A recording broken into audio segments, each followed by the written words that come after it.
Hey, what's up everybody? This is Isaiah. You are watching Therapy Today, and we have a long anticipated video coming out now. Inside Out 2 is now streaming on Disney+, and I got to watch it with the family yesterday. Really enjoyed it. It was fun, it was educational, and there were so many things that I wish I could communicate to my clients so visually and simply in terms of mental health content and concepts that just made so much sense within the framework of this movie. So I really enjoyed it, and I'm excited to react to some of the scenes here today. Now, obviously, because of copyright issues, I'm not going through the entire movie. We are just going through the opening scene today, and in follow-up videos, I'll pick out some specific clips that I want to react to. Now, obviously, this is not going to be comprehensive. There are going to be parts of this movie that speak more to other people, and there are going to be some things that I miss.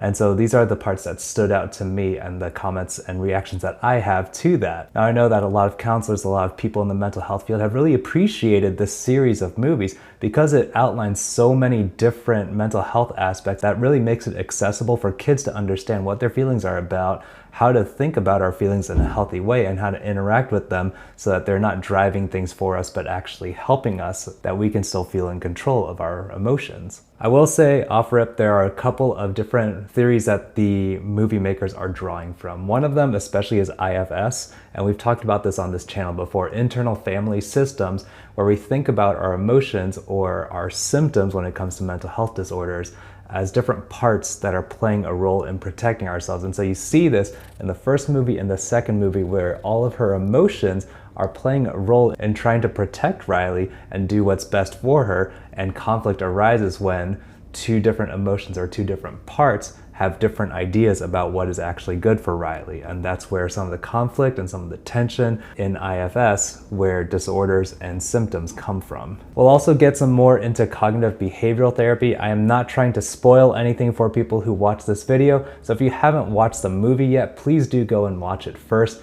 and you can get my reaction and my thoughts after that. But yes, CBT, cognitive behavioral therapy, plays a much larger role in this movie as we introduce more of Riley's sense of self as that develops as she gets older, and how our thoughts and our feelings interact. So like I said, we're just going to be watching the first probably 10 or so minutes of this movie and reacting to that part. I'll pick out some clips in future videos to react to and talk more about the mental health components that they are introducing there. As always, please do like and subscribe. That helps our channel to grow, and please do consider joining as a member. It's a really easy way for you to always be in the know with our channel's content, what's coming up in terms of what projects we're working on, getting updates, highlighting your comments on these videos so I can know to respond to those. Especially with some of the recent videos, there have just been way too many comments for me to answer all of them.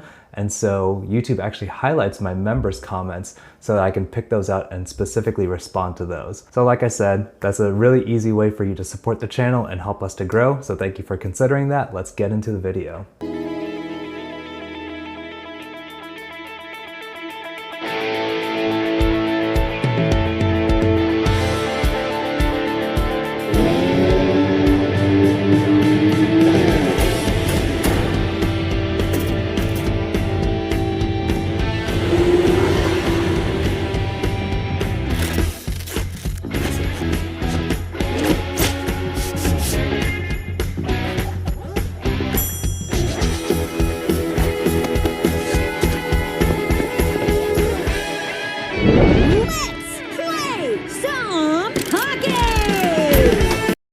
I love just off the beginning how all of the different emotions are into this experience. And something as pivotal as the opening to a hockey game where her emotions are running high and she's really excited, that really makes a lot of sense for all these different emotions to be in play and contributing something. And we'll see some more of that here in a second.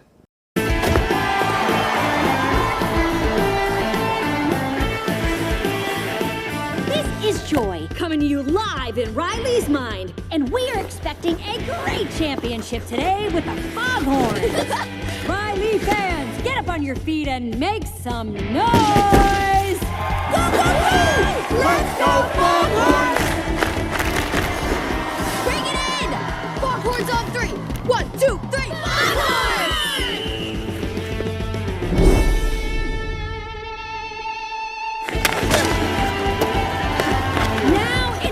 To greet your team, Riley! Playing in his 13th year And fresh from the penalty box, it's Riley's anger! You let me at him!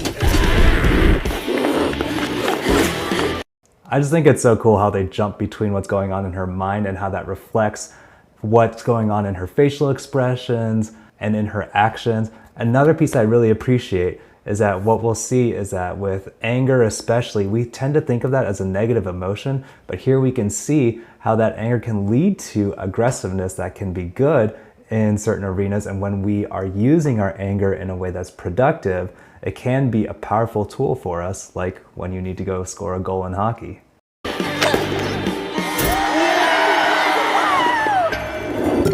Helmet, pads, gloves, safety checklist is complete. It should be nothing but smooth sailing from here. Ah, look out! And that's fear, keeping Riley on her toes. We gotta get our mouth guard, people.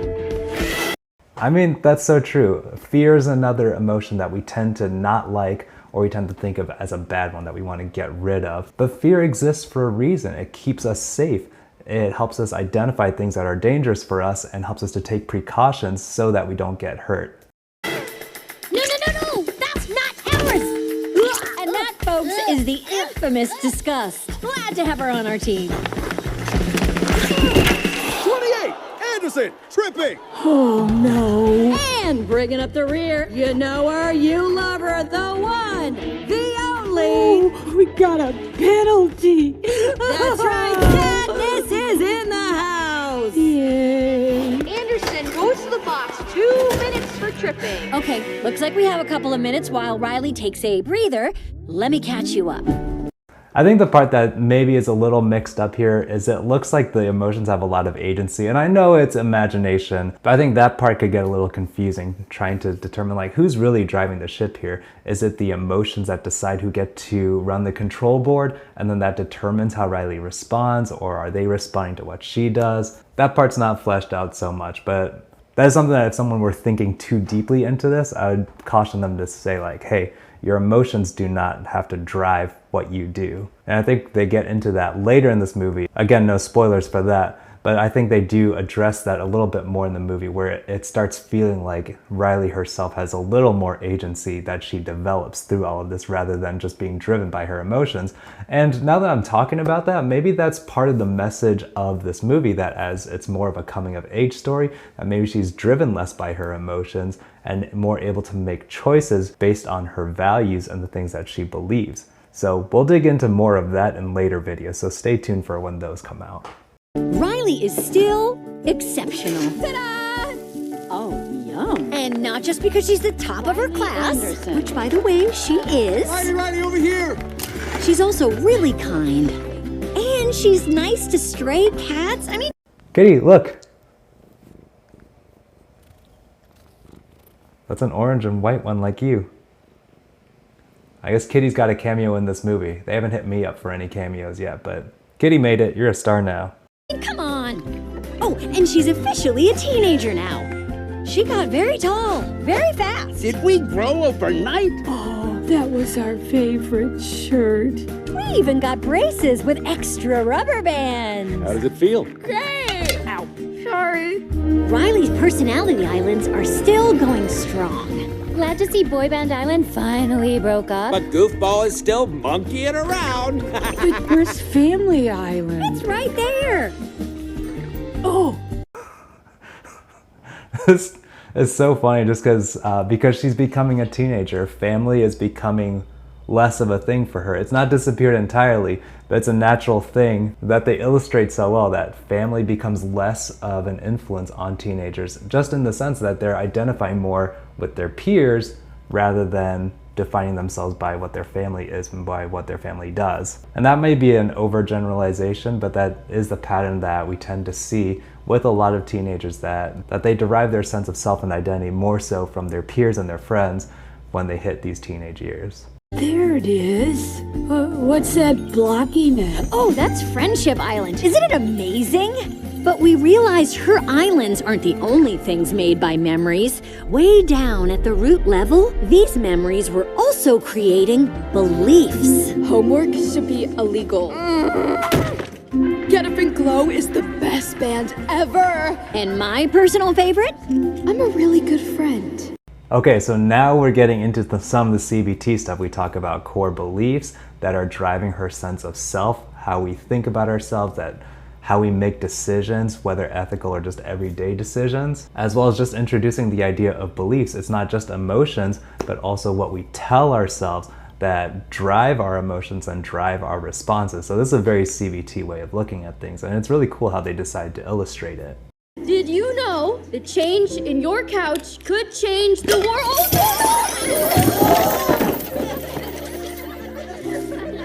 Oh no, we should do something. No, that girl is a social Titanic. Do not get on that ship. Guys?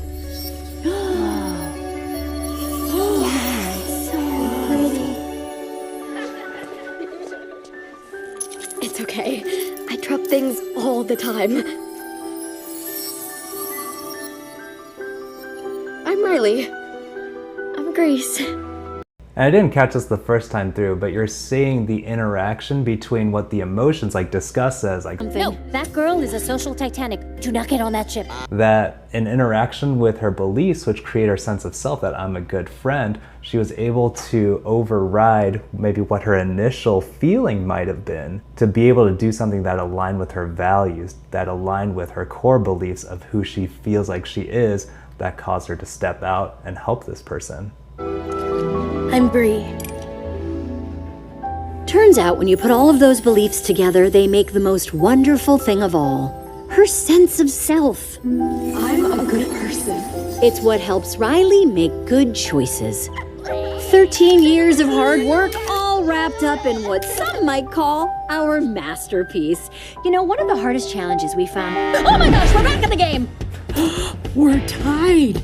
How are we gonna score in time? Oh, we use our slap shot! No, we charged the goalie. But Grace hasn't scored yet. Riley's got this. Thread the needle! Come on, Riley!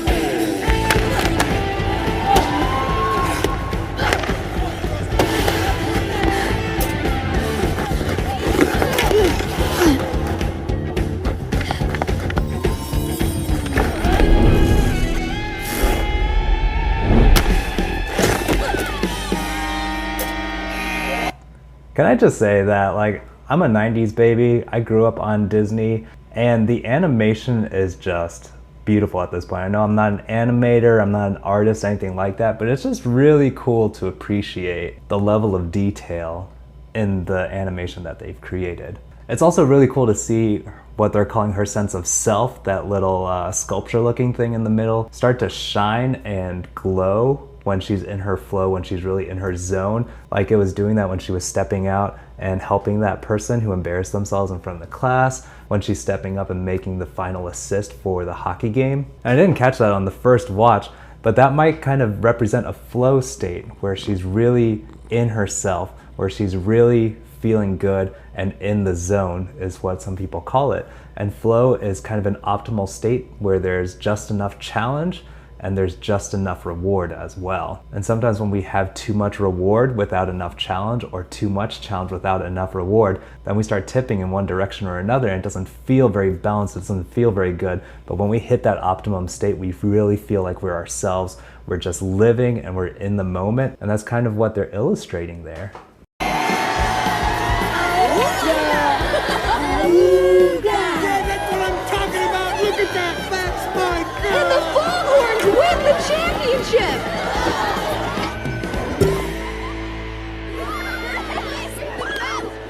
One thing I'm really appreciating about this movie too is that if we go back to that still where they show all the different memories, those little marble looking things, a lot of them are multicolored now. And I do appreciate that Disney recognized that part of her maturing in the last movie was recognizing that situations can have different layers, that there are different emotions involved, that it doesn't always have to be joyful. And that was kind of the central conflict of the last movie. So there's a lot more nuance to her emotional life now that's evidenced with all those different marbles that are different colors, tinged different colors, weighted differently in terms of not just a 50-50 split, but there's just a little bit of blue with each yellow or a little bit of green, all that kind of stuff.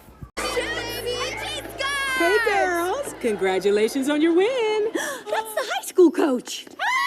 What a game! That last play? Woo! The three of you were impressive. Thanks, Coach Roberts. Look, it's last minute, but every year I do a 3-day skills camp. I invite all the best players in the area.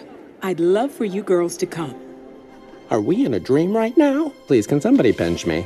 Oh, definitely awake. If we impress Coach, she'll put the three of us on the team next year. Ooh, the Firehawks. Finally a team I can get behind. What do you say? Yes! Absolutely, yes. We're there. Thank you. Great. We'll see you tomorrow. You know, even as we're talking level of detail, one thing I just noticed as I was watching is that they put some acne on Riley's face. Obviously, they showed her getting the braces, but that's just really fascinating that they took the work to get the details right of what being a teenager could actually feel like and look like, rather than just like this perfect complexion kind of thing that would have been probably easier for them to animate, honestly.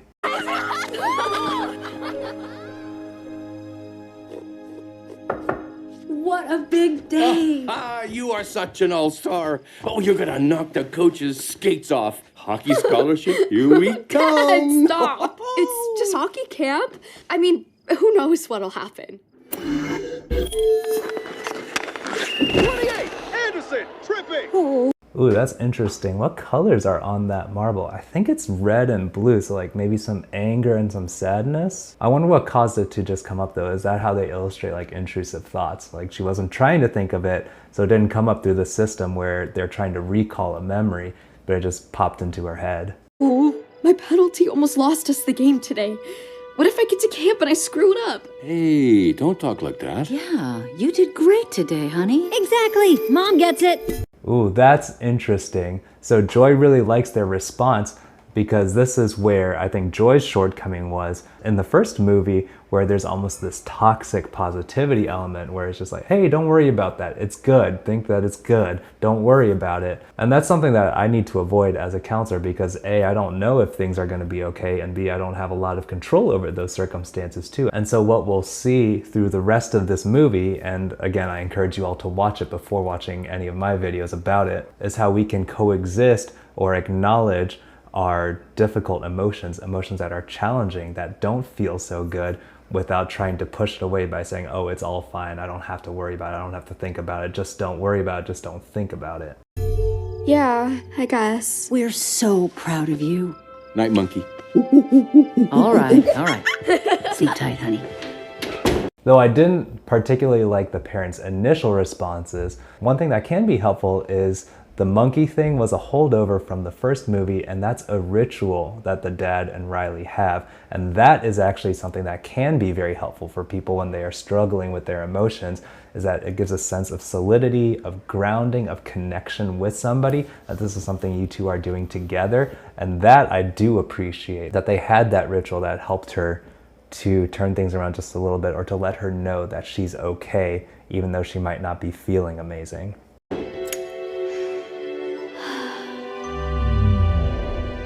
Oh, Riley's so hard on herself. But we can make everything easier.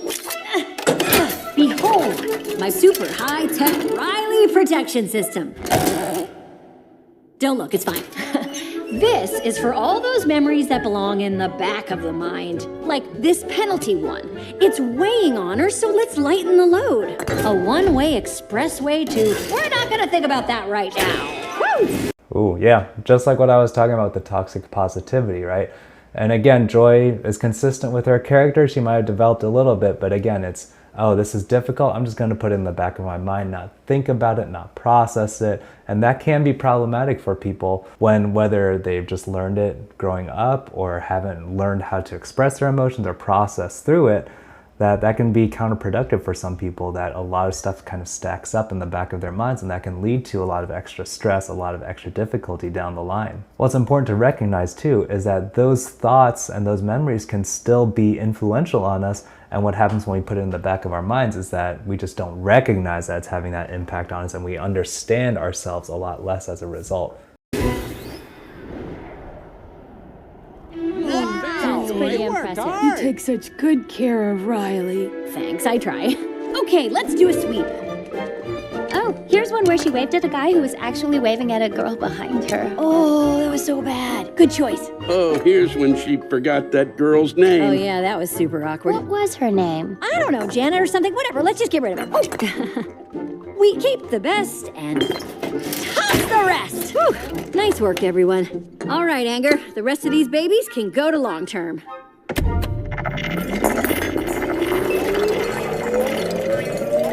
And they're not wrong about this illustration too. A lot of sleep theories describe that sleep is how we start categorizing and cataloging our short-term memories into long-term. So a lot of times, having a good night's sleep before an exam or the days leading up to an exam are supposed to be actually beneficial for your studying, because you take all of that studying and cramming that you do and it gets sorted into long-term memory. Oh, okay, let's get some shut-eye. Big day tomorrow.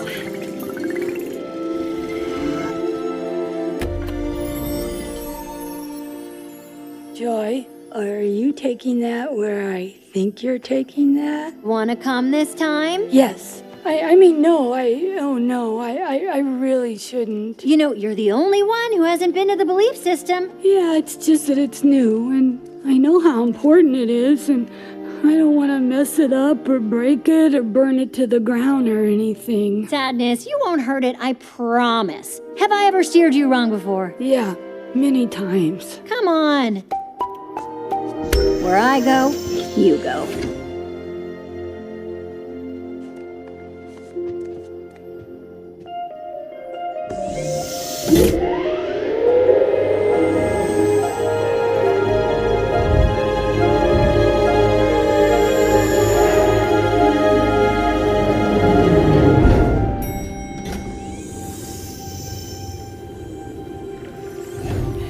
Oh my goodness.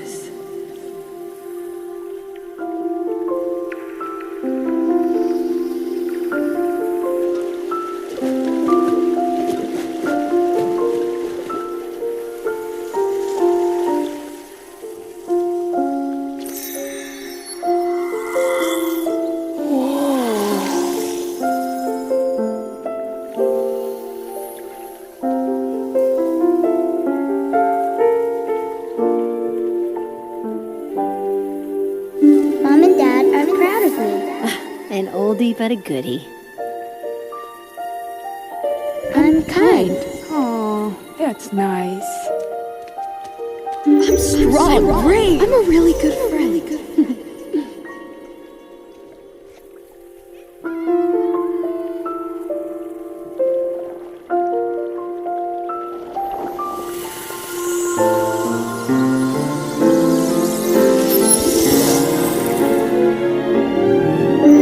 I'm a winner.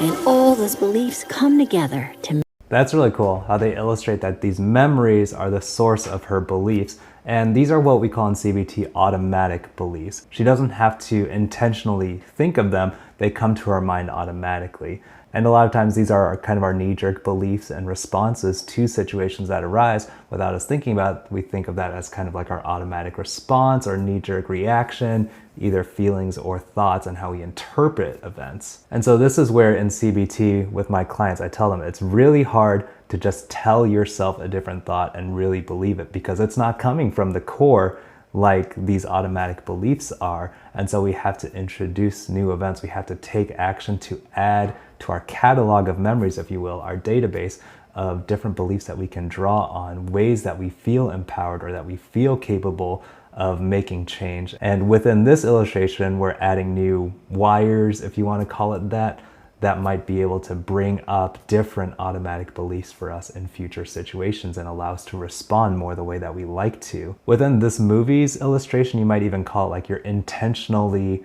changing your sense of self by introducing new memories and experiences and beliefs into that sense of self so that you can respond differently in the future. make our Riley. I'm a good person.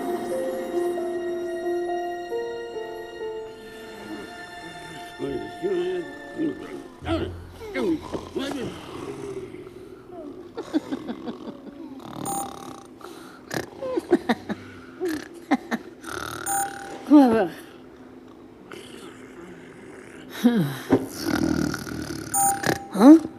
What the heck is that?